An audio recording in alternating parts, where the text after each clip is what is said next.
directamente de una sola vez el traumatismo del esqueleto axial, porque tienen muchos puntos en común.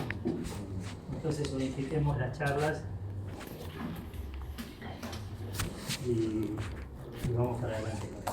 ¿Ya están cansados de neurología? Más o menos. La respuesta es no, enfáticamente. Bueno, a ver, esta frase a mí la primera vez que la leí me impresionó.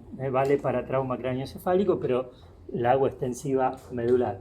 El primer profesional con el que se encuentra un paciente con lesiones medulares encefálicas después del incidente traumático es el que por lo general determina la suerte del mismo.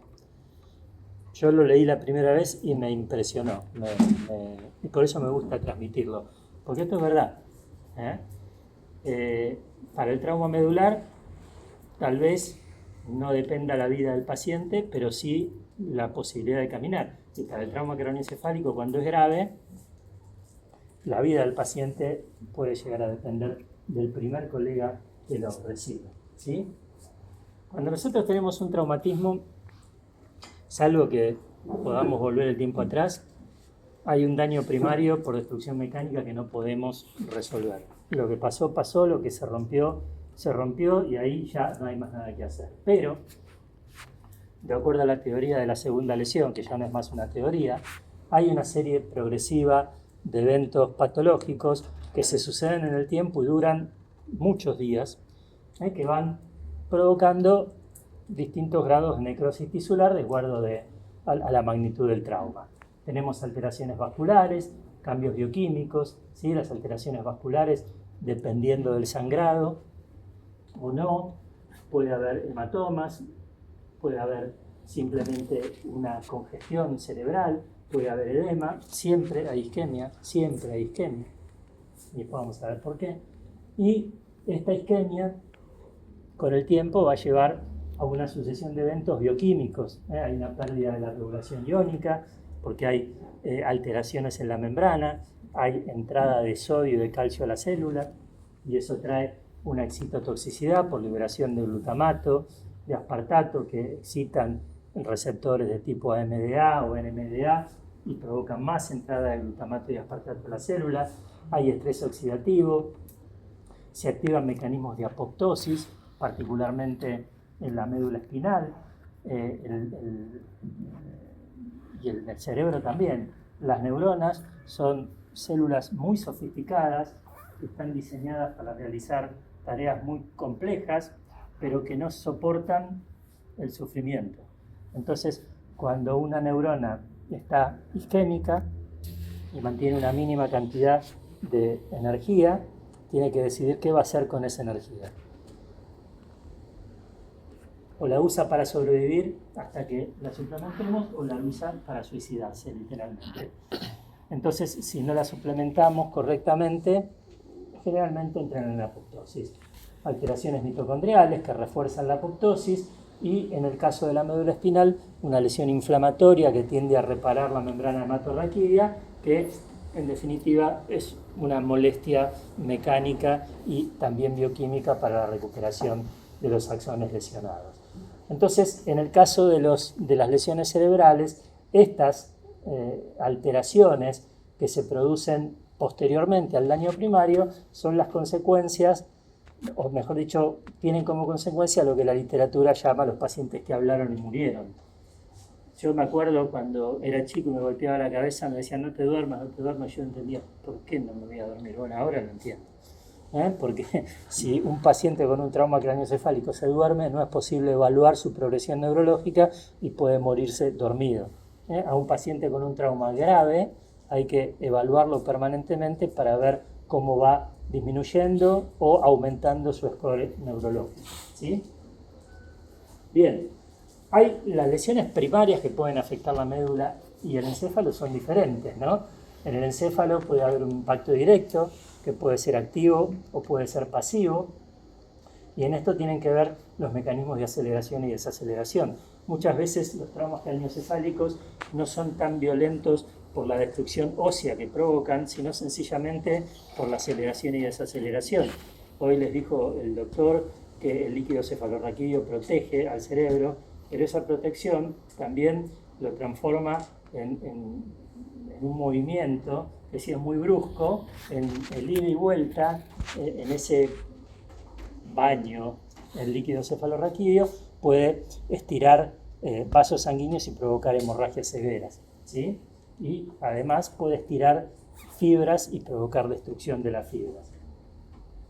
Los impactos directos, activos o pasivos, son las que provocan fracturas, hematomas, contusión cerebral, hemorragias, etc. Y los mecanismos de aceleración y desaceleración pueden provocar hematomas subdurales y daño axonal difuso.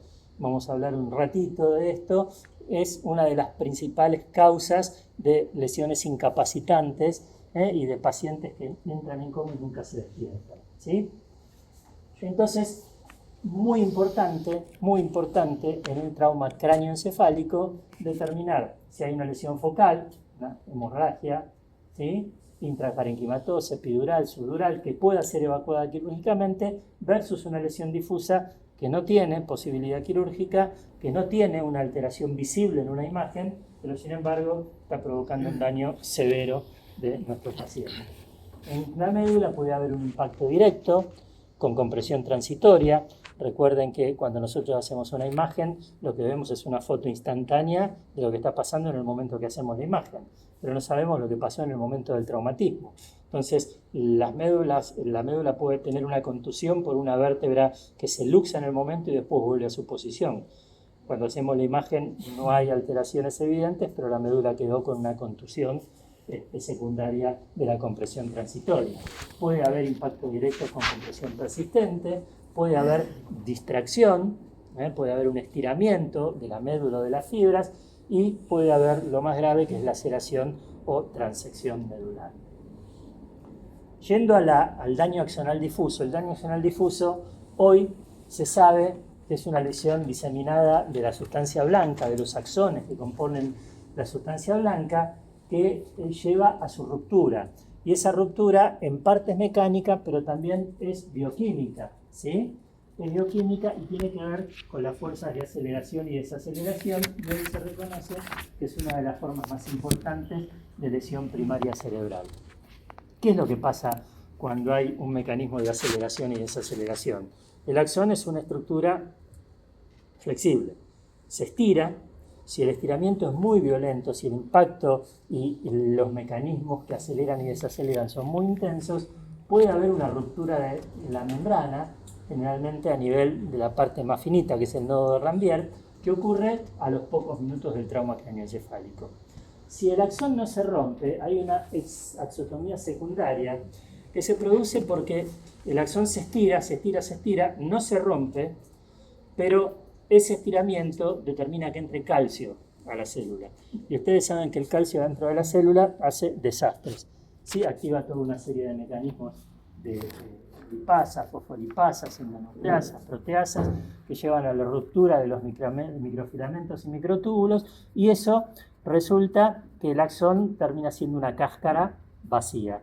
¿Sí? Se mantiene la estructura externa, pero adentro se rompen todos sus mecanismos de conducción y eso equivale a una axotomía secundaria. Y esto se produce entre las 6 y las 12 horas posteriores al trauma craneoencefálico. Como esto tiene una ventana terapéutica que es escasa, pero hay una ventana terapéutica, es uno de los mecanismos que más se está siendo estudiado en la actualidad para ver si se puede actuar en esa ventana para evitar la axotomía. ¿Sí? Esto lo esquematizamos de la siguiente manera. Si esta es la calota, este es el cráneo y este es el impacto, se produce una fuerza que tiene forma de pirámide, con la punta dirigida hacia el centro del encéfalo, y la magnitud de la fuerza va a determinar qué tan profunda es este vértice de la pirámide. ¿Sí? Si nosotros ampliamos lo que pasa en la corteza cerebral, acá tenemos la neurona que estira su axón, puede romperse o puede estirarse, entra calcio, toda esta estructura de microtúbulos y microfilamentos, que es importantísima para el transporte axonal, tanto anterógrado como retrógrado, se destruye y ese axón tiene la cubierta externa, pero adentro es la nada misma. Entonces equivale a un axón cortado. Entonces, ¿qué es lo que sucede en un paciente así? esto queda desaferentado. La corteza cerebral queda desconectada de las estructuras periféricas. ¿Sí? En la médula espinal podemos tener impacto con compresión persistente, como es lo que sucede en una hernia de disco, por ejemplo, en donde hay una contusión endógena y el disco queda comprimiendo la médula espinal, aumentando la presión intramedular y provocando isquemia. ¿Sí? Ahí lo tenemos. También la compresión persistente puede ser por objetos exógenos, por ejemplo, este gato que recibió un balinazo, ¿sí? Con tanta mala suerte que el balín quedó incrustado en el espacio lumbosacro. Acá tenemos la importancia del par radiológico. Nosotros lo hacemos lateral y esto puede estar subcutáneo, pero lo hacemos ventrodorsal y está justo en el espacio lumbosacro. Repasando lo que vimos hace un ratito, ¿qué síntomas daría esto? Incontinencia urinaria, incontinencia fecal, parálisis de la cola y eventualmente un compromiso leve del isquiático. ¿Sí? Difracción. Bueno, esto es muy frecuente en gatos. En los gatos, yo no sé acá, pero en Argentina a los gatos la gente los odia o los ama, no hay término medio. Entonces, en un extremo tenés a la gente que sale a cazar gatos y en el otro extremo tenés a los gateros que juntan gatos sanos en un ambiente de 4x4 para enfermarlos, porque hacen un hacinamiento terrible y el gato que está feliz en el exterior, bueno, pasa a sufrir las consecuencias de que una loca lo agarró para encerrarlo con 40 gatos más. Pero bueno, la cuestión es que los que no quieren a los gatos es muy frecuente que los agarren de la cola y los revoleen, y eso provoca una distracción, ¿sí? Con un estiramiento y una luxación eventual de la región caudal y eventualmente de la región sacrocaudal. Y esto también va a traer parálisis de la cola y tal vez estiramiento de las fibras de la caudequina, especialmente las que conforman el ciático y el pudendo. ¿Sí? Entonces, lo que tenemos son este tipo de pacientes. Pacientes que pueden caminar razonablemente bien, con un ligero descenso del tarso, pero tienen parálisis de la cola, tienen incontinencia urinaria, tienen incontinencia fecal y a veces los dueños terminan eutanasiándolos o soltándolos por una cuestión higiénica. ¿Sí? Bien, y las lesiones más graves, ¿no? Luxofracturas con sección medular, en este caso, bueno, afectó la caudequina, pero si son un poco más craneales, cortan la médula espinal y determinan una ruptura de los tractos ascendentes y descendentes. Cuando nosotros hablamos de trauma medular y trauma craneoencefálico y todo lo que vamos a hablar en esta charla, no estamos hablando de que pasó el perro, pasó el gato y uno le dijo te portaste mal, tomá, y ese es el traumatismo en la cabeza o en la médula. ¿Sí? Estamos hablando de traumas graves, porque si no, al final de la charla todos me van a decir, pero doctor, yo los traumatismos medulares o craneoencefálicos los trato con corticoides y siempre me va bien. Bueno, estamos hablando de traumatismos graves, traumas medulares cuando hay hemorragias intraparenquimatosas y lo mismo con el trauma craneoencefálico. Entonces, de esto estamos hablando cuando hablamos de trauma. Para entender el trauma, tanto medular como craneano, hay que recordar algo de fisiología. ¿Sí? Y una es que el flujo sanguíneo cerebral, y esto es extensivo al medular, es directamente proporcional a la presión de perfusión, es decir, a la fuerza con la que entra la sangre arterial al cerebro o a la médula, y es inversamente proporcional a la resistencia vascular cerebral. Y esta resistencia vascular cerebral está dada por todo lo que se opone a su circulación, fundamentalmente la presión intracraniana y el estado de la vasculatura encefálica o medular. Cuando los vasos están dilatados, hay muy poca resistencia, cuando están contraídos hay mucha resistencia. Y el flujo sanguíneo cerebral en un humano adulto sano es de 50 a 55 mililitros por minuto cada 100 gramos de tejido. ¿Sí? Bien, el flujo sanguíneo cerebral es muy difícil de cuantificar en un animal vivo.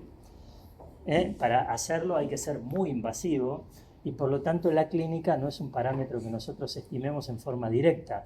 Por lo tanto, lo evaluamos indirectamente a través de la medida de la presión de perfusión cerebral, que es más fácil de estimar, y es el resultado de la presión arterial media menos la presión intracraneana o la presión intramedular.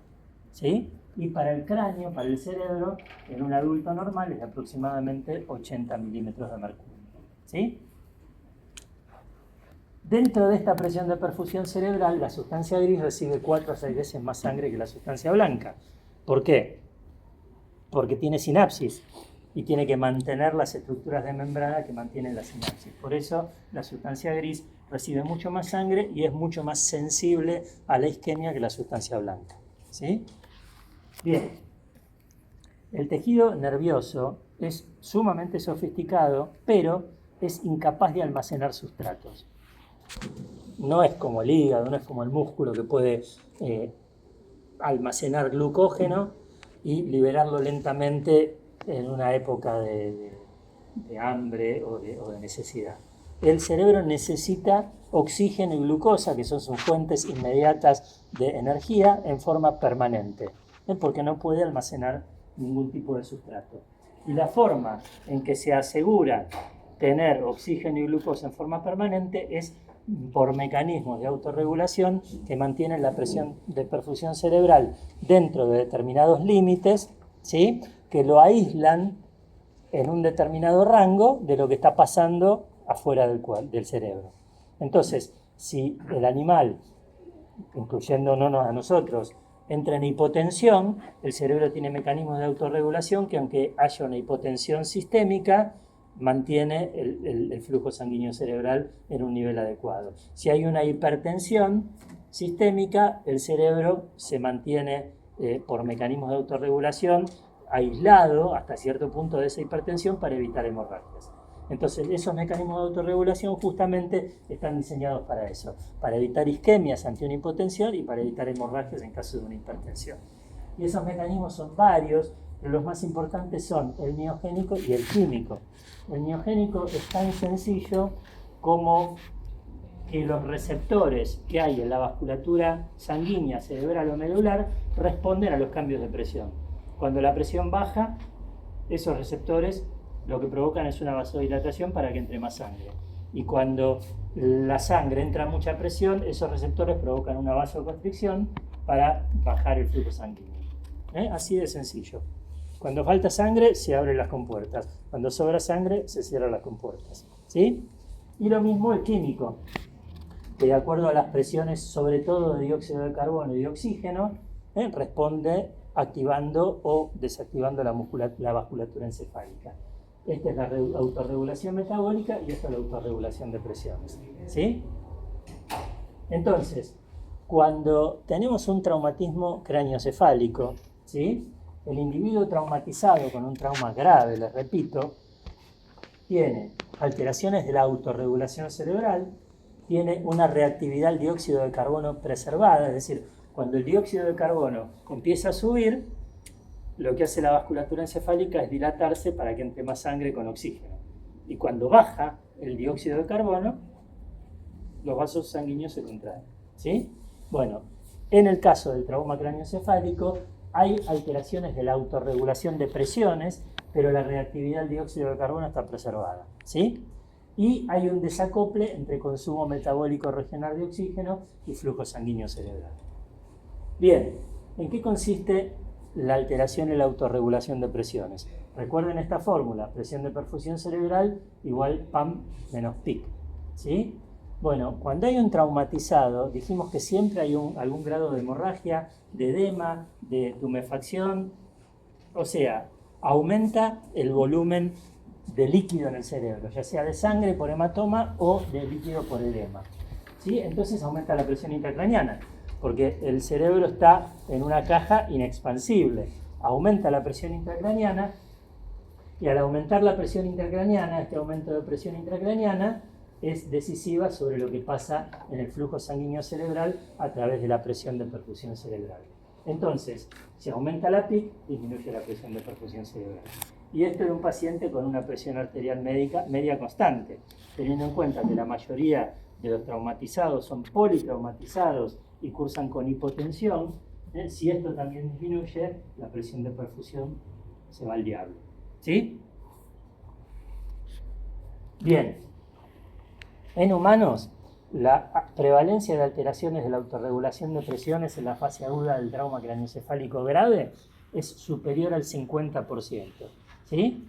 Y estas lesiones o estas alteraciones no se limitan a la zona lesionada, sino que por conexiones sinápticas se extienden también a otras áreas del cerebro y además estas alteraciones en la autorregulación duran hasta casi un mes después de la aparición. Entonces, fíjense lo importante que es. Y ustedes ya van imaginando cómo se resuelve esto. Si un paciente con un trauma craneoencefálico tiene la presión intracraneana alta porque su presión de perfusión cerebral está baja y la presión arterial media está equilibrada, ¿cómo corregimos eso? Aumentando en la ecuación la presión arterial media. Es la única manera de alterar esa ecuación y aumentar la presión de perfusión cerebral. Después vamos a hablar un poco del tratamiento. Y esto depende de este tratamiento hasta 3 semanas después del trauma craneoencefálico. ¿Sí?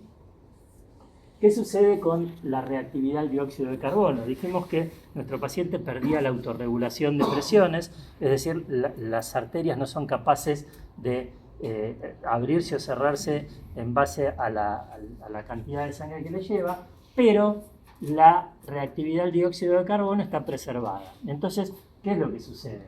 Supongamos que esta es la lesión. El corazón de la lesión tiene una necrosis, y las neuronas que se murieron. El core, el corazón, el núcleo íntimo de la lesión, bueno, tiene una cantidad de células lesionadas por las que no podemos hacer absolutamente nada. Pero en el área de alrededor tenemos un área de penumbra, que es la penumbra traumática, ¿sí? Este concepto de penumbra, del área de penumbra, se aplica para los accidentes cerebrovasculares, pero también para los traumatismos craneoencefálicos. La diferencia entre un ACV y un traumatismo es que en el ACV se pierden las dos autorregulaciones. En cambio, en el trauma craneoencefálico, la preservación de la reactividad del dióxido de carbono es lo que lo diferencia. Entonces, tenemos un área de penumbra traumática en donde las neuronas están ahí, tienen la energía suficiente para mantenerse con vida y nada más que para eso. Entonces, están decidiendo qué hacer con esa energía. Bueno, esas neuronas tienen preservada, o la irrigación de esas neuronas tienen preservada la reactividad del dióxido de carbono. Por lo tanto, si nosotros provocamos una hipocapnia, hace muchos años el tratamiento, la piedra angular del tratamiento del traumatismo craneoencefálico era la hiperventilación. Entonces, si nosotros provocamos una hipocapnia, lo que provocamos es una vasoconstricción, porque la reactividad del dióxido de carbono está preservada, y eso provoca una disminución de la presión intracraneana. Por un lado es positivo, pero por otro lado disminuye el flujo sanguíneo cerebral. Y si disminuye el flujo sanguíneo cerebral, estas neuronas que todavía reaccionan al dióxido de carbono pierden la irrigación y se suman al corazón necrótico de la lesión. Por eso, hoy en día la hiperventilación excesiva prolongada está en controversia porque puede empeorar a las lesiones isquémicas. ¿Sí? Y con respecto a la tercera característica del individuo traumatizado, decíamos era el desacople entre el consumo metabólico regional de oxígeno y el flujo sanguíneo cerebral. Ustedes imagínense que están muertos de sed en un desierto y encuentran una canilla goteando agua. ¿Sí? ¿Qué hacen? Se prenden a la canilla y tratan de sacarle todo el agua que tiene. Bueno, en esa primera etapa el consumo regional de oxígeno permanece constante porque aumenta la tasa de extracción de oxígeno. Es lo que hacemos nosotros con la canilla. Ahora llega un punto en que si no se suplementa el ingreso de sangre, si alguien no abre un poco más la canilla, la poca agua liberada de la cañería desaparece y por más que aspiremos no podemos sacar más nada. Bueno, si el flujo sanguíneo sigue disminuyendo, la compensación es insuficiente y aparece la isquemia. ¿Sí? Y empieza a haber producción de lactatos. El cerebro en condiciones fisiológicas es capaz de utilizar ácido láctico, pero en condiciones fisiológicas, porque con el flujo sanguíneo adecuado, el lactato entra a la cadena del ciclo de Krebs y se transforma en piruvato y ahí se transforma posteriormente en glucosa. Pero si el lactato se va acumulando, eso es dañino para el metabolismo cerebral. Entonces, si aumenta la presión intracraneana y disminuye la presión de perfusión cerebral, el cerebro entra en isquemia. Si se produce isquemia, la isquemia lleva a una hipoxia. Esta hipoxia provoca un cambio de un metabolismo aerobio a anaerobio. Se empieza a acumular el ácido láctico, empiezan a fracasar los mecanismos de bomba que son energéticamente ATPasa dependientes y empieza a entrar calcio y sodio a la célula y se provoca edema citotóxico. Y el edema citotóxico lo que hace es estallar la neurona, ¿sí? En humanos nosotros sabemos que la isquemia cerebral es la lesión secundaria de mayor prevalencia en el trauma craneoencefálico grave, grave, ¿sí? Y alrededor del 90% de los pacientes humanos que mueren por trauma craneoencefálico lo hacen con lesiones isquémicas evidentes. Entonces la isquemia es un hecho, ¿sí? No hay estudios en perros, pero en humanos sabemos, ¿sí?, que la isquemia es una complicación severa, severísima, de los traumas craneoencefálicos graves. Con respecto a el aumento de presión intercraneana, el edema cerebral es la causa más importante. Aunque no haya hemorragias, siempre hay un edema mínimo. Entonces, nosotros sabemos que hay varios tipos de edema, ¿sí? Particularmente en el trauma craneoencefálico tenemos edema vasogénico y tenemos edema citotóxico. El edema vasogénico es por ruptura de la barrera hematoencefálica, ¿sí? Se rompe la barrera hematoencefálica, se extravasan proteínas al parénquima cerebral, eso atrae agua y hay edema vasogénico, ¿sí? Pero el más grave es el edema citotóxico, que es un edema dependiente de la falta de energía, porque se acumula líquido en los astrocitos y en las neuronas por un fracaso en los mecanismos celulares para eliminar el sodio, ¿sí? Y ustedes ya se van imaginando cuál es el tratamiento que vamos a aplicar en este tipo de pacientes. El edema vasogénico lo podemos tratar con diuréticos, con cualquier tipo de diurético. El edema citotóxico no, lo tenemos que tratar específicamente restableciendo la fuente de energía que es la sangre. ¿Por qué hacemos tanto hincapié en la presión intracraneana?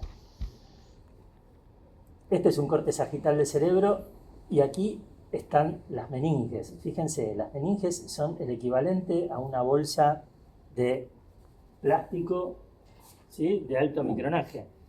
Son estructuras muy fuertes que protegen al cerebro, pero restringen su capacidad de acomodarse en el poco espacio que tiene. Entonces, mientras en el cerebro, en la cavidad craneana, haya sangre, líquido cefalorraquídeo y tejido cerebral en los porcentajes adecuados, la presión intracraneana se mantiene estable y no hay conflicto, ¿sí? Pero si aumenta alguno de estos tres, por hemorragias, por hidrocefalia, por obstrucción a la circulación del líquido cefalorraquídeo, por aumento de la celularidad, por ejemplo en una neoplasia, ¿sí?, si aumenta uno de estos componentes, uno de los otros dos o los dos tienen que reducirse para equilibrar, y esos mecanismos es lo que se llaman compliance cerebral o adaptabilidad espacial del cerebro. Y son muy efectivos en tanto y en cuanto el aumento de presión intracraneana sea paulatino y lento, ¿sí?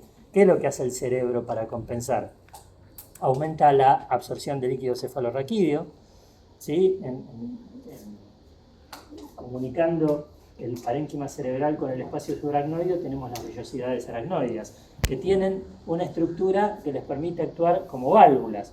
Entonces, si el líquido cefalorraquídeo aumenta su presión, esas vellosidades aracnoideas se abren, permiten el paso del líquido cefalorraquídeo al espacio subaracnoideo, pero después se cierran y no permiten que el líquido vuelva, se aumenta la presión venosa, por ejemplo. Entonces, uno de los mecanismos es aumentar la absorción de líquido cefalorraquídeo. Y el otro mecanismo es desplazar la sangre venosa a la vena yugular. Pero eso tiene un límite.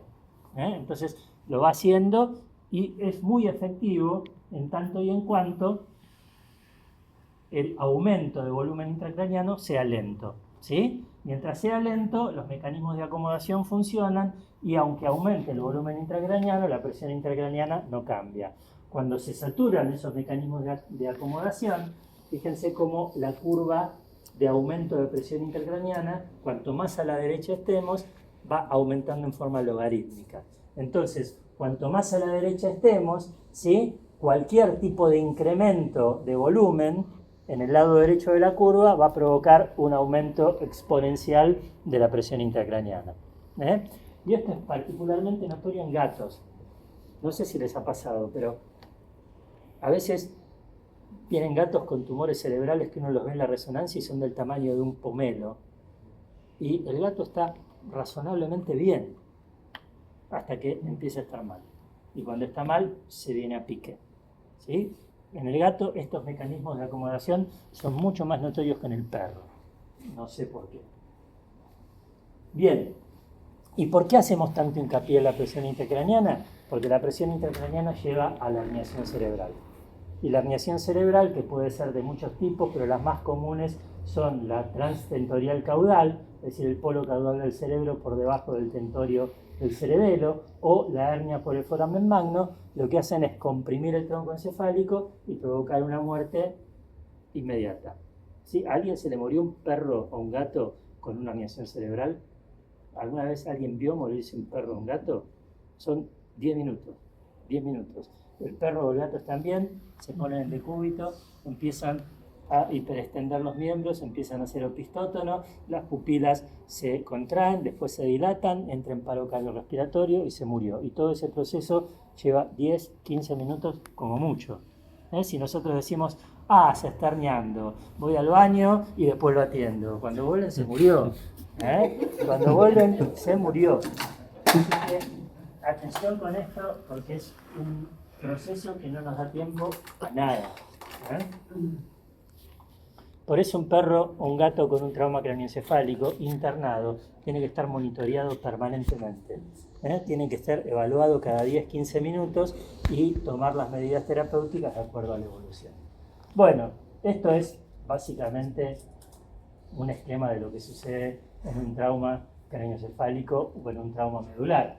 ¿Sí? La lesión primaria provoca hemorragia, edema vasogénico, aumenta la presión intracraniana o intramedular, disminuye la presión de perfusión cerebral o medular, el tejido entra en isquemia, la isquemia lleva a una hipoxia, esto provoca un cambio del metabolismo aerobio-anaerobio, acidosis láctica, fracaso de los mecanismos de bomba, incremento del calcio intracelular, que también es desencadenado por la isquemia, fracaso de los mecanismos de bomba por la acidosis, lo que incrementa el calcio intracelular, edema citotóxico. El incremento del calcio celular provoca destrucción de la membrana y destrucción celular por estallamiento de la célula. Esto provoca liberación de aminoácidos excitatorios que aumentan el ingreso de calcio y sodio y aumentan el edema citotóxico. La liberación de aminoácidos excitatorios es vasoactiva y provoca más isquemia. La membrana celular destruida provoca la producción de eicosanoides activos que también provocan vasoconstricción e isquemia, y por otra parte la hemorragia va a formar radicales libres por el hierro de la hemoglobina que se oxida. Esto también contribuye a la peroxidación lipídica. Todo esto también influye en el compromiso de las mitocondrias que lleva a la apoptosis, y la apoptosis también es provocada por la liberación de aminoácidos excitatorios. En la médula espinal, además, hay un proceso inflamatorio que intenta aislar la ruptura de la barrera hematorraquídea, ¿sí? Pero ese proceso inflamatorio, si bien restablece la barrera hematorraquídea, es una obstrucción mecánica en el medio de la médula espinal y se transforma en una cicatriz glial con el tiempo, ¿sí? Bien. Además de las lesiones secundarias, algunos autores este asunto de la penumbra traumática y demás lo clasifican como lesiones terciarias, ¿sí? Estas neuronas que están en la zona de penumbra podrían ser protegidas si se optimizan las condiciones hemodinámicas y se restaura un flujo sanguíneo que permite un aporte normal de glucosa y oxígeno. Es la única forma de sacar a las neuronas de su área de penumbra. Bien, de la médula espinal, ahí tenemos el daño, ¿sí? Ahí tenemos la formación de la cicatriz glial.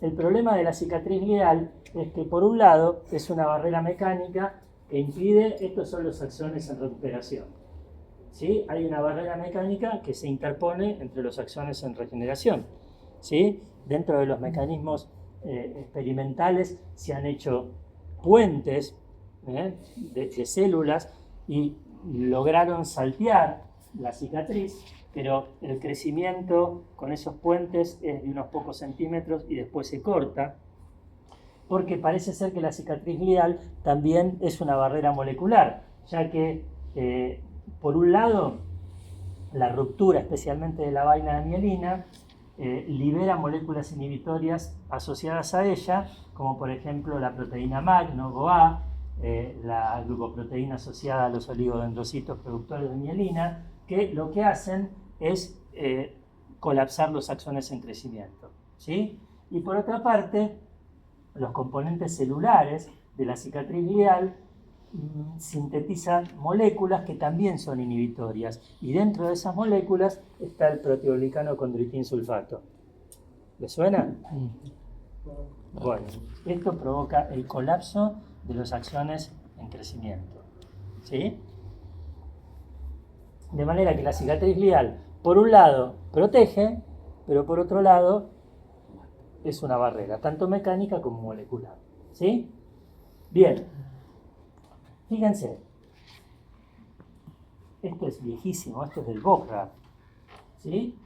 Esto esquematiza qué es lo que pasa con un trauma de intensidad variable pero ascendente en los días, 5 a 6 horas, 5 a 6 días. Siempre hay una hemorragia, que si el trauma es leve va a ser escasa con edema mínimo, y siempre esa hemorragia se acumula en el centro de la médula. ¿Por qué? Porque la médula está envuelta en una duramadre rígida y todas las fuerzas son centrípetas.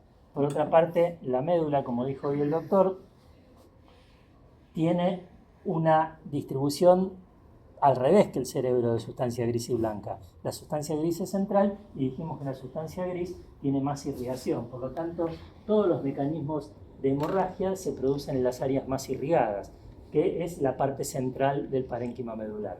Entonces, esta hemorragia escasa y mínima, a las 5 o 6 horas se transforma en una necrosis central con una cavitación que también es escasa y mínima si el trauma es mínimo. Pero fíjense qué pasa cuando la lesión es intensa. Esto es lo que pasa cuando la lesión es intensa.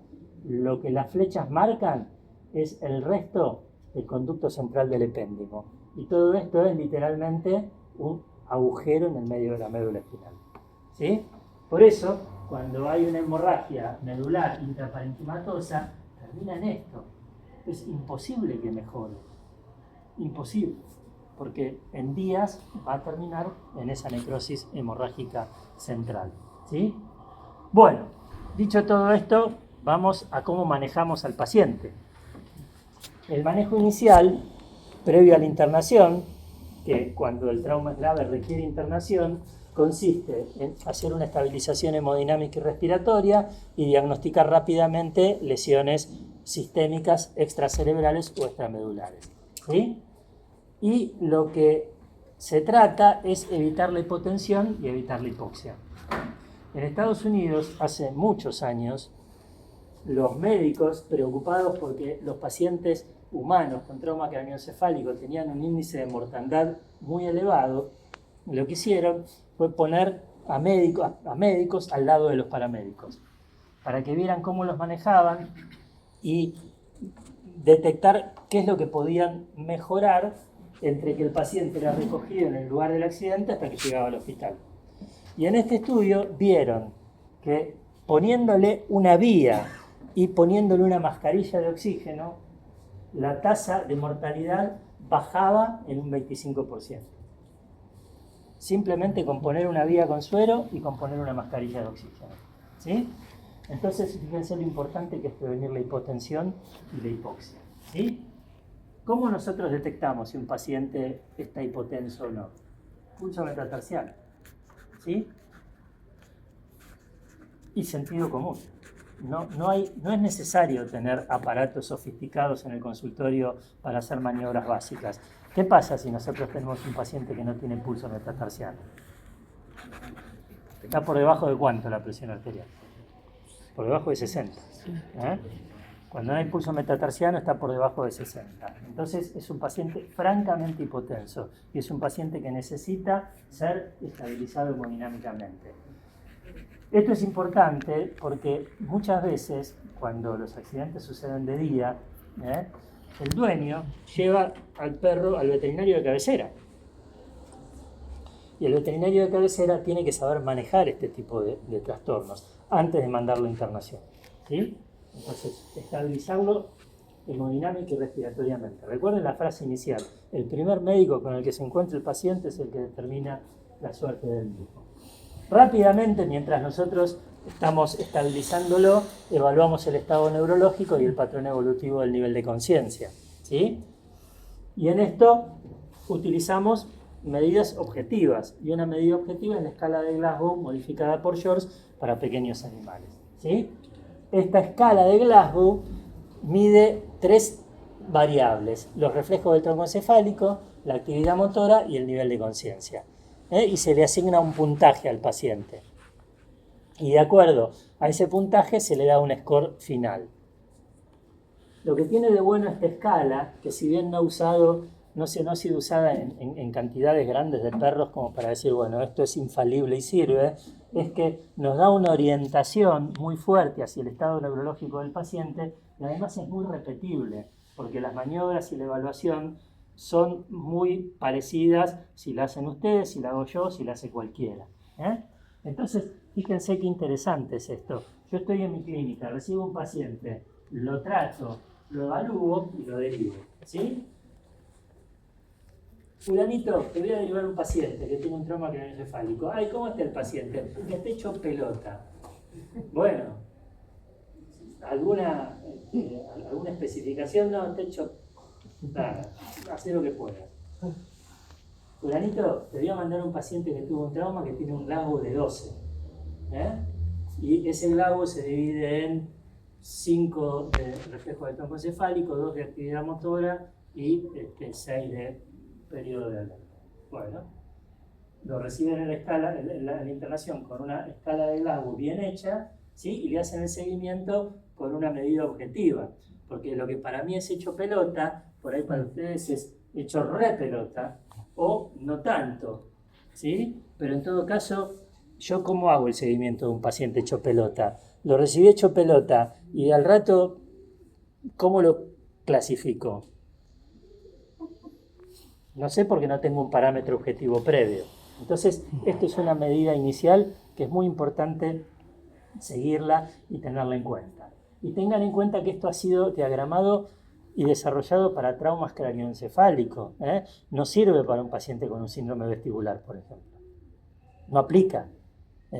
O con un paciente por un trauma medular. No aplica esto. Porque por ahí un paciente con un trauma medular sí tiene una actividad motora de 1. Y ahí ya le bajó el Glasgow a 12. Y en realidad no tiene nada que ver. ¿Me entienden? Esto se aplica para trauma craneoencefálico. En veterinaria se ha desarrollado una escala simplificada. Los veterinarios somos más vagos, queremos trabajar menos, entonces en vez de cada variable con 6, hacemos una escala con 3. ¿Sí? Y el nivel de conciencia decimos, bueno, si está responsivo al entorno tiene 3 puntos, si está semicomatoso o comatoso le ponemos 1, y si está en el medio le ponemos 2. Si está ambulatorio le ponemos 3. Si está recostado con rigidez extensora le ponemos 1. Si está recostado y no tratemos de moverlo, porque a un paciente traumatizado lo que menos queremos es moverlo, le ponemos un 2. Y con respecto a los reflejos del tronco encefálico, decimos normales 3, anisocorio, miosis bilateral no responsiva a 2 y midriasis bilateral no responsiva a 1. ¿Sí? Entonces es más fácil todavía con esta escala de Glasgow modificada. Bien, entonces estabilizamos a nuestro paciente, lo clasificamos y lo mandamos al centro de internación. En el centro de internación, de vuelta, manejamos la respiración, el estado hemodinámico, de vuelta hacemos la evaluación neurológica para ver si hay diferencias con respecto a la evaluación inicial Porque los dueños siempre preguntan lo mismo, ¿se va a salvar o no se va a salvar? Y uno no le va a decir, y mire, tiene un Glasgow de 12, entonces, no, lo que nos permite el Glasgow es decir, está mejorando, está empeorando o está estable, ¿sí? Y si está mejorando, le podemos decir al dueño, mire, tenemos parámetros objetivos para decirle que su animal está mejorando, aunque usted no lo note. Denos unos días más, ¿sí? Bien, en la fase inicial siempre el ABC de la emergentología con la D de manejo de dolor, mantener la oxigenación, la perfusión celular, un muy buen soporte hemodinámico, porque eso es lo único que permite agravar esta serie de eventos secundarios que siguen a la lesión primaria, y seguir verificando el nivel de conciencia y las posturas. El nivel de conciencia, decíamos, es un excelente indicador de la gravedad de la lesión en trauma craneoencefálico. Si el animal está consciente, bueno, la cosa no fue tan grave, ¿sí? Y las posturas. Recuerden la rigidez de cerebración, la rigidez de descerebración, ¿sí? Son dos posturas que nos están indicando mucha gravedad un poco menor, ¿sí? Pero si hay rigidez, bueno, la cosa no es moco de pavo. Y algunos tips, ¿sí? Si tenemos un paciente bradicárdico y está estuporoso, eso por el reflejo de Cushing indica una elevación de la presión intracraneal. Y la reactividad pupilar también es muy importante, ¿sí? Porque la alteración del tamaño, la reactividad de las pupilas nos da un indicio de la progresión de la enfermedad cerebral. Fíjense, esto es lo normal, ¿eh? Pupilas en el medio, responsivas a la luz, ¿sí? Recuerden, en el tálamo, en el hipotálamo están los núcleos simpáticos y en el mesencéfalo los núcleos parasimpáticos. ¿Qué pasa cuando hay un trauma temprano muy severo? Toda la congestión, edema, inflamación empieza afectando la parte hipotalámica, los núcleos simpáticos, y una parálisis del simpático va a determinar miosis. Entonces, una miosis no responsiva nos indica que hay un compromiso simpático y que el hipotálamo está comprometido. Si esa miosis evoluciona a midriasis, eso indica que el edema está yendo hacia caudal y está empezando a comprometer el tronco encefálico, ¿sí? Entonces un paciente que empieza con rigidez, miosis y después midriasis, se está muriendo, literalmente, se está muriendo, ¿eh? Y requiere tratamientos heroicos para bajar la presión intracraneal, ¿sí? Entonces la pupila, la bradicardia, el pulso metatarsiano, son todos valoraciones clínicas al alcance de cualquiera de nosotros que tenemos que hacer para poder hacer un seguimiento adecuado del paciente con trauma, ¿sí? Bien, si nosotros hacemos la escala de Glasgow sin modificar, podemos decir si el trauma es leve, si es moderado o si es grave. Y si es grave y por debajo de 8, hay riesgo de hipertensión intracraniana. Porque esa es otra. Bueno, ¿y cómo medimos si hay hipertensión intracraniana o no? Bueno, con el Glasgow. Para eso nos sirve el Glasgow, para estimar si hay o no riesgo de hipertensión intracraniana. Si nosotros hacemos una escala, ¿sí?, teniendo en cuenta el Glasgow y el porcentaje de supervivencia, fíjense que a un Glasgow más alto, mayor probabilidad de supervivencia que en Glasgow bajo, ¿sí? Y si nosotros aplicamos la escala modificada para veterinaria, le podemos dar respuestas objetivas al paciente, al dueño. El dueño siempre pregunta lo mismo: mire, mi perro se va a morir, mi gato se va a morir, y nosotros tenemos la respuesta en porcentaje, ¿sí? Si tenemos un Glasgow alto, hay un 90% de probabilidad de supervivencia. Si tenemos un Glasgow de 3, es decir, el puntaje mínimo en cada ítem, tenemos un porcentaje de sobrevida del 10%. Y en el medio 50%. Esa es la importancia, además de hacer el seguimiento, de hacer un Glasgow adecuado, ¿sí? Bien, ¿qué pasa si nuestro paciente no tiene signos de cabeza? Esta es una máxima que nunca se tienen que olvidar. Un paciente con un traumatismo tiene un trauma craneoencefálico hasta que se demuestre lo contrario, ¿sí? Porque es lo que puede matar al animal. Entonces, si nosotros vemos que el animal no tiene ningún signo de cabeza, que está alerta, que los reflejos del tronco encefálico están normales, vamos a ver cómo interactúa el sistema de motoneurona inferior con el superior. ¿Sí? Entonces vamos a buscar la lesión medular. Y lo primero que tenemos que hacer con estos pacientes es inmovilizarlos. La inmovilización es crítica, porque si nosotros tenemos una luxación y no lo inmovilizamos, eso se va a ir moviendo y va a ir empeorando el cuadro clínico rápidamente. Si el dueño nos llama cuando sucedió el traumatismo, le tenemos que decir, no lo traigan colgando, acomódenlo en una superficie rígida y traten de inmovilizarlo con lo que tengan a mano. Y traten de traerlo entre dos personas para que no se mueva. Si nos lo traen a la clínica, tenemos que tener una tabla. En todas las veterinarias tiene que haber una tabla, en todas. No ocupa lugar, lo ponen detrás de la puerta. ¿Sí? Una tabla pesada. Pesada no que sea pesada, difícil de transportar, sino que sepan el peso. Entonces, tienen la tabla y le anotan el peso. ¿Sí? Y en los bordes de la tabla le ponen manijas y la guardan. Entonces, cuando llega un animal traumatizado, si ustedes sospechan que el daño es toracolumbar, lo inmovilizan con vendas, asegurándose de sujetar toda la cintura escapular y toda la cintura pelviana, pasándole las cintas por la tuberosidad isquiática del trocánter mayor del fémur y por la escápula. ¿Sí? Y si sospechan que el animal tiene un traumatismo cervical, además de inmovilizar la cabeza. El manejo de la tabla, primero, disminuye el riesgo de movimiento. Recuerden que los pacientes doloridos empiezan a tener contracciones musculares reflejas y eso provoca un movimiento de cualquier luxofractura que pueda haber. En la tabla lo pueden revisar, en la tabla le pueden hacer rayos X, en la tabla lo pueden pesar, porque ya tienen analizado el peso de la tabla. Entonces se lo restan al peso total. Si lo tienen que dar vuelta, le ponen otra tabla, le hacen sanguchito y lo vuelven a inmovilizar. ¿Sí? Pero la inmovilización es absolutamente necesaria, porque hasta el 25% de los traumas medulares se agravan después de la lesión, durante el transporte o durante la manipulación inicial. ¿Sí? Bien. Ya vimos para qué sirve el examen de los reflejos medulares, que lo podemos hacer sobre la tabla misma, ¿sí? Y tener en cuenta, particularmente en pacientes pequeños, como gatos o perros chicos, que puede haber más de una lesión, ¿sí? De hecho, el 20% de los animales con trauma medular tienen más de una lesión.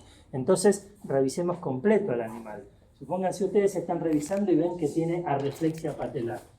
¿Sí? Dicen, bueno, ya lo tengo. Tiene una lesión a nivel de TCD4. Sigan revisándolo porque puede ser que tenga otra lesión más craneal. En los gatos y en los perros chicos, este es uno de los casos donde está indicado hacer placa de toda la columna. No metiendo al perro o al gato así para que entre, sino haciendo placas con foco en las distintas regiones. ¿Sí?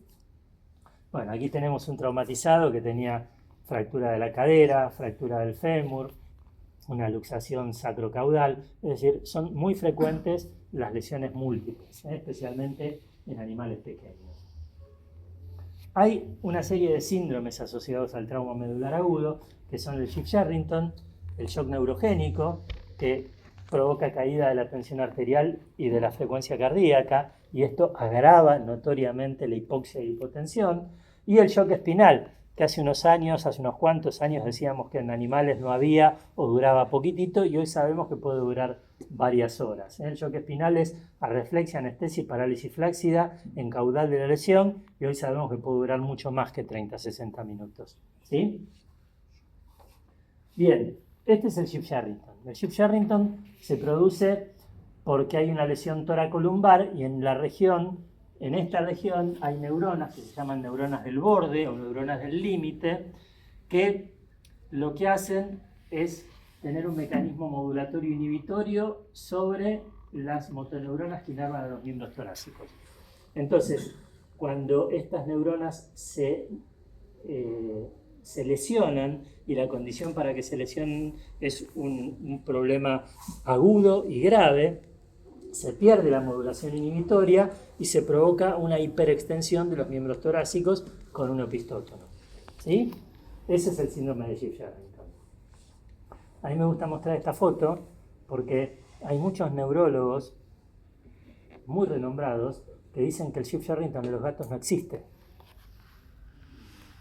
Esta es una foto del libro de Platt, ¿sí? Y además hay un trabajo del 2021, creo, donde describen un síndrome de Shift-Sherrington en gatos. Yo escuchaba, les estoy hablando de neurólogos topes, que el síndrome de Shift-Sherrington de los gatos no existe. Es raro que no exista un síndrome que fue descrito por Schiff y por Sherrington en gatos. O sea, el síndrome de Schiff-Sherrington lleva su nombre gracias a estos dos neurofisiólogos que lo provocaron en gatos. ¿Sí? O sea, si lo provocaron en gatos, ¿por qué no va a existir en gatos? Bueno, lo que sí sabemos es que en los gatos es mucho más difícil que se produzca un síndrome de Schiff-Sherrington porque pareciera ser que estas neuronas del límite son bastante más resistentes al daño que en un perro. Pero existe, es raro, pero existe. ¿Sí? En los perros es muy frecuente. Y de hecho es uno de los signos que puede llegar a ser confundido, por ejemplo, con una convulsión. ¿Sí? Bulldog francés, típico, con una extrusión discal o con un traumatismo, llega rígido, con opistótono, asustadísimo, moviéndose como loco. Ahí me han derivado muchos perros que tenían un Shift-Sherrington y que la realidad, por convulsiones, y que la realidad era que tenían un traumatismo endógeno o exógeno a nivel toracolumbar. ¿Sí? Bien, ¿cómo tratamos los traumatismos? Para el trauma cráneoencefálico, primer paso, estabilización hemodinámica y oxigenación, tratar específicamente la presión intracraniana si es que hay signos de presión intracraniana y manejar las complicaciones asociadas. Recuerden esta fórmula, ¿sí? Recuerden que los objetivos son mantener la presión intracraniana lo más cercana posible a la fisiológica y una presión arterial media de 80-90 milímetros de mercurio, con una presión arterial de oxígeno de 80 y una presión de dióxido de carbono en normocapnia. Esos son los objetivos del tratamiento. Y recuerden que los pacientes que tienen autorregulación de presiones alterada se vuelven dependientes de la presión arterial media para mantener una buena presión de perfusión cerebral y bajar la presión intracraniana. Entonces, el tratamiento apunta a que la presión arterial nunca debe ser menor a 50-60, eso nos asegura una presión de perfusión de 70-80 milímetros de mercurio, y para eso usamos fluidos, y abundante fluido. Soluciones cristaloides, isotónicas o hipertónicas con coloides, y obviamente absolutamente contraindicadas las soluciones hipotónicas. ¿Sí? En algunos casos es necesario apoyo vasoactivo. Eso queda librado a las internaciones. Pero en los consultorios siempre tenemos que tener soluciones especialmente hipertónica de cloruro de sodio. La hipertónica de cloruro de sodio es una solución que no debe faltar en ningún consultorio, así como no debe faltar tubo de oxígeno y no tiene que faltar mannitol. ¿Sí? Estas soluciones hipertónicas tienen un gran poder osmótico que permite rápidamente expandir el lecho vascular. Entonces, utilizamos hipertónica de cloruro de sodio al 7,5%, en dosis que van de 2 a 4 o 5 mililitros kilo, aplicado en 5 o 10 minutos, 3 veces por día. La solución hipertónica viene en ampollas al 20%, de manera que para hacer una al 7,5 se diluye una parte en 3 de solución fisiológica, y esa preparación es la que aplicamos endovenosa para expandir rápidamente el lecho vascular. La hipertónica de cloruro de sodio levanta muertos. Realmente un animal que está hipotenso y que está completamente mal, ustedes le aplican la hipertónica y ven rápidamente cómo se recupera. Así que es muy importante esta estabilización hemodinámica. ¿Sí? Si bien hay alguna controversia en el uso para que las soluciones cristaloides hipertónicas duren más, algunos aconsejan colocar un coloide con gran poder oncótico, y para eso utilizamos gelatinas, hidroxietilamidón o dextrano. ¿Sí? Yo dextrano no usé nunca. Las gelatinas es lo que más fácilmente se consigue en Argentina. ¿Sí? La gelatina tenemos la ventaja de poderla dar en pacientes deshidratados. la damos a 10-20 mililitros por kilo en 10 minutos. El hidroxietilalmidón también es una solución muy buena. Ahora en Argentina es muy difícil de conseguir, pero es de liberación lenta. Por lo tanto lo aplicamos y hace un efecto duradero por mucho tiempo. 20 mililitros kilo día en bolos de 2 a 4 mililitros aplicados en 5 o 10 minutos. Y después cristaloides isotónicos para mantener el aumento del volumen circulatorio, porque ustedes recuerden que todo lo que ponen en vena, a la media hora el 70% está afuera, ¿sí?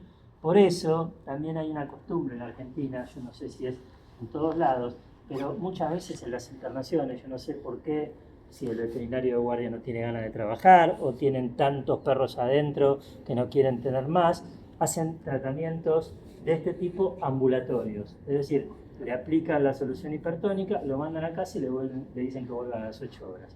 Eso es pan para hoy, hambre para mañana, ni siquiera para mañana. Es pan para ahora y hambre dentro de 40 minutos. Esto tiene que hacerse bajo internación. ¿Sí? Oxigenación. Cuando hablamos de oxigenación no estamos hablando de hiperventilación, sino que estamos hablando de oxigenar, porque la hipoxia puede aumentar el flujo sanguíneo y por lo tanto la presión intracraneana hasta casi el doble. ¿Sí? Recuerden, con la oxigenación queremos mantener la presión de oxígeno en 80 y una normocapnia, porque la hipocapnia puede empeorar las lesiones isquémicas. Hay muchos métodos, pero los más prácticos son el collar isabelino o la caja de oxígeno cuando el paciente es chiquito.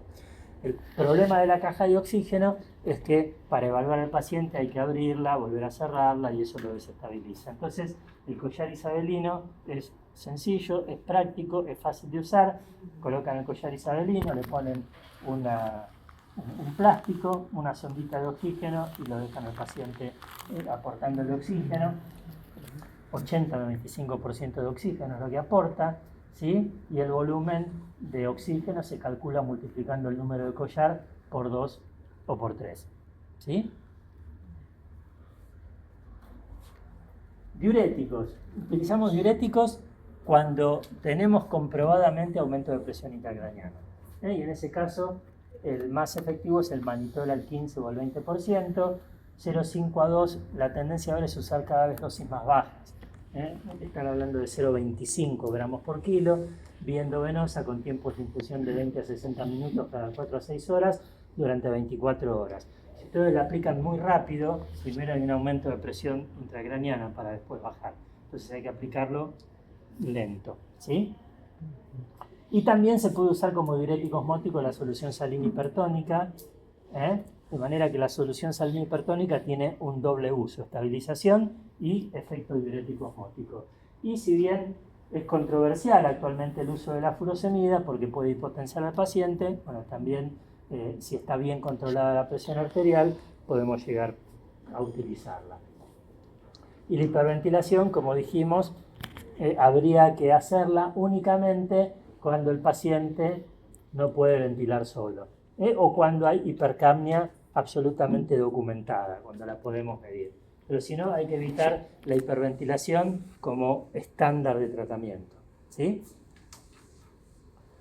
Bueno, si nosotros hacemos todo esto y no hay forma de bajar la presión intracraneana, coma barbitúrico. El coma barbitúrico o el coma farmacológico, también lo podemos hacer con propofol, reduce el flujo sanguíneo, impide la oxidación de membranas, disminuye el edema vasogénico, ¿sí?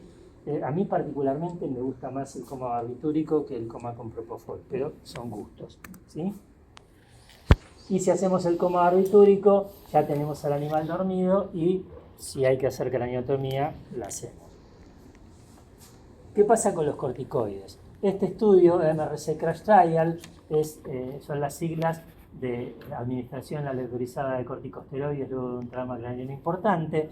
Fue un estudio multicéntrico que se hizo, si mal no recuerdo, el primer estudio MRC Crash Trial fue en la década del 90, ¿sí? Donde se hizo en humanos un estudio multicéntrico en varias partes del mundo. En Argentina también participó de ese estudio y se demostró que el tratamiento precoz con metilprednisolona, la metilprednisolona tiene un efecto más antioxidante que el glucocorticoide, ¿sí? Ni hablar si uno lo trata con dexametasona o con prednisolona. El tratamiento con metilprednisolona comparado con el empleo de un placebo se asocia con un incremento absoluto del riesgo de muerte o discapacidad de casi el 2%. De manera que en la actualidad el tratamiento con corticoides en trauma craneoencefálico no solo no está aconsejado, sino que está contraindicado. ¿Sí? ¿Por qué? Porque el corticoide provoca hiperglucemia y eso aumenta la acidosis metabólica. ¿Sí? Entonces, todo eso va en contra del edema citotóxico que se produce en un trauma craneoencefálico grave. Y repito, esto es para traumas craneoencefálicos graves, porque seguramente, si acá yo pregunto, ¿alguien usó corticoide en un trauma craneoencefálico? Levante la mano. Muchos, ¿sí? La pregunta es, ¿lo clasificamos? ¿Era grave? ¿Era moderado? ¿Era leve? Porque si era leve, con corticoide va a mejorar enseguida. Y sin corticoide también. Pero con corticoide mejora enseguida. Y no tenemos todas las complicaciones que hay en un trauma grave. Y si el trauma era grave, la pregunta es, bueno, ¿cuántos traumas graves trataron con corticoide? 10. ¿Y cuántos se le murieron? 10. Pero era grave. Si hubiera muerto igual, no lo sabemos. No lo sabemos. Lo que sabemos es que si era grave le dimos un empujoncito. Entonces el tratamiento con corticoide contraindicado. ¿Sí? ¿Cuáles son las complicaciones que tenemos que evitar en el trauma craneoencefálico? La hiperglucemia, ¿sí? Ese es uno de los motivos para no usar corticoide. La hipertermia, porque eleva el metabolismo cerebral y eso eleva la presión intracraneana. Las convulsiones, ¿sí? Y la hiponatremia. Ese es otro motivo más para usar como estándar hipertónica de cloruro de sodio en un paciente con trauma grave a moderado. ¿Sí? Entonces, esto es lo que nosotros tenemos que evitar. Y de última, si la cosa no funciona, tenemos un paciente que le hemos hecho todo y lo tenemos en coma y no hay mejoría, bueno, craniectomía descompresiva, que a veces nos da una ventana de tiempo para poder mejorar el estado de nuestro paciente. Hoy en día en veterinaria se sugiere una estrategia paso por paso. El paso 1 es fluidoterapia y oxigenación a todos los pacientes, ¿sí? Mannitol, furosemida a los que tienen un Glasgow menor a 8 y cirugía, hiperventilación, hipotermia cuando hay un deterioro progresivo o el Glasgow se mantiene por debajo de 8 a pesar de haber hecho todo el tratamiento protocolizado, ¿sí? Bien, ¿qué hacemos con el trauma medular? Bueno, acá no hay mucha vuelta. Acá los tratamientos con mannitol no sirven, está demostrado que no sirven. Por lo tanto, lo que hay que hacer es descomprimir, estabilizar, corregir la deformidad y rehabilitar en el caso que la alteración sea quirúrgica. ¿Sí? El tratamiento con metilprednisolona en los casos de trauma medular agudo es una opción dentro de las primeras 24 o 48 horas, ¿sí? Pero, de acuerdo a los neurocirujanos, esto lo dijeron en el 2002, ¿sí? En una conferencia de consenso, y este concepto se fue ampliando con el tiempo, es que debería ser utilizado sabiendo que los efectos secundarios son más evidentes que cualquier ventaja clínica, ¿sí? Así como hubo un estudio de MRC Crash Trial para el uso de metilprednisolona en trauma medular, hubo 3 estudios NACIS, no nazis del bigotito, sino NACIS, N-A-S-C-I-S, ¿sí? 1, 2 y 3, que son las siglas del estudio después de un trauma con corticoide, después de un trauma, después de una injuria medular grave. Hubo 3 estudios, ¿sí? En la década del 70, 80 y 90, y después del tercer estudio, ¿sí? Que fue publicado y que recomendaba el tratamiento con metilprednisolona dentro de las primeras 24 o 48 horas, hubo muchas críticas a estos estudios, muchísimas críticas.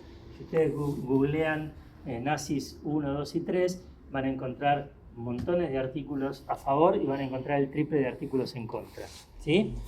Y las críticas fundamentales tienen que ver con la metodología, tienen que ver con los resultados clínicos y tienen que ver con la parte ética. Lo que critican del aspecto metodológico es que todo el procesamiento estadístico fue adaptado después de los estudios. Es decir, se diseñó un procesamiento estadístico y como no le daban los números, lo cambiaron a hoc, lo acomodaron a un grupo de pacientes y ahí les dio resultados significativos. Entonces, esa es la primera crítica, el tratamiento estadístico. La crítica en relación a la parte clínica es que cuando a ustedes les dicen que esto funciona, uno piensa que un paciente con una tetraplejía por un traumatismo cervical, le dan metilprednisolona y el paciente se levanta y anda cual Lázaro. Bueno, no es así. La mejoría que identificaron en un grupo de pacientes jóvenes con tetraplejía causada por un problema cervical es que después del tratamiento, dentro de las primeras 24 a 48 horas, el paciente puede empezar a mover los dedos de la mano. Esa es la mejoría clínica, ¿sí? Que tal vez para un ser humano puede tener una connotación emocional y psicológica fantástica. Para un perro o un gato, la verdad, no sé qué tan importante puede ser. Y la tercera crítica tiene que ver con la parte ética, porque el que condujo todos los estudios nazis y los publicó es el director técnico de Merck Sharp & Dohme, que es el que produce el succinato sódico de metilprednisolona. Entonces, hoy por hoy, la verdad es que se usa, pero sabiendo que trae más problemas que soluciones.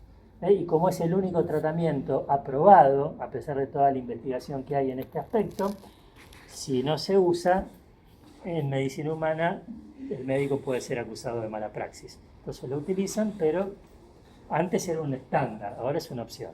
¿Sí? Bien, el dolor puede manejarse con AIDES, opioides o una combinación de ambos, pero si utilizamos opioides, tengan en cuenta que eso puede hipotensar al paciente y por lo tanto hay que manejarlo con una muy buena fluidoterapia y monitoreando la presión arterial. ¿Sí? Bueno, cuando hay traumatismo endógeno por extrusión discal o una inestabilidad vertebral por un trauma exógeno, bueno, si se puede operar, lo operamos lo más rápido posible. ¿Sí? Bueno, esto no me voy a meter mucho porque seguramente lo van a ver, la teoría de las 3 columnas, para determinar si una fractura es estable o inestable, eso seguramente ustedes saben más que yo. ¿Cómo es el pronóstico? Bueno, para el trauma craneoencefálico, de acuerdo al estudio MRC Crash Trial, hay un modelo pronóstico básico que es obvio. Tiene que ver con la edad del paciente, con la escala de Glasgow, con la reactividad pupilar y con las lesiones extracraneanas. ¿Sí? Los pacientes más viejos, con Glasgow más bajo, sin reactividad pupilar y con lesiones extracraneanas, tienen mal pronóstico. ¿Sí? Todo esto uno lo intuye, pero está estandarizado y está correlacionado estadísticamente. Y si hacemos imágenes, especialmente tomografía, cuando tenemos cualquiera de estos indicadores, cualquiera de ellos está indicado con un peor pronóstico. Hemorragias petequiales, obliteración del tercer ventrículo, etcétera, etcétera. Con respecto a la trauma medular, ¿sí? Nosotros sabemos que si hay plejía con nocicepción profunda ausente con una evolución mayor a 48 horas, antes decíamos que era el pronóstico malísimo. ¿Sí? En cambio, si hay dolor solamente o paresia ambulatoria, bueno, el pronóstico es mejor. Este estudio del 2016 de Jeffery vino a cambiar los paradigmas acerca de lo que decíamos antes. Antes decíamos, bueno, si el paciente no tiene sensibilidad profunda y pasaron más de 2 días, no vale la pena hacer nada porque no va a caminar. Sin embargo, muchos colegas cirujanos decían, no, yo opero igual y tengo buenos resultados, y nadie le creía. Hasta que Jeffery publicó este trabajo en el 2016, ¿sí? Que nos dice que la inmediatez de la cirugía no tiene asociación aparente con el éxito del tratamiento. Y él demuestra que pacientes sin sensibilidad profunda, operados hasta 3 meses después de la lesión, tienen una probabilidad de recuperarse de alrededor del 65%. Y no con marcha medular, sino con una marcha normal. Entonces él dice, bueno, en realidad el pronóstico para la recuperación está muy influenciado por la naturaleza de la lesión inicial, que no somos capaces de evaluarla en términos de presencia o no de sensibilidad profunda. Hay otros elementos que se nos escapan, porque el perro, dice Jeffrey, que puede llegar a sentir algunos cosquilleos, hormigueo, y no es capaz de transmitirlo, ¿sí?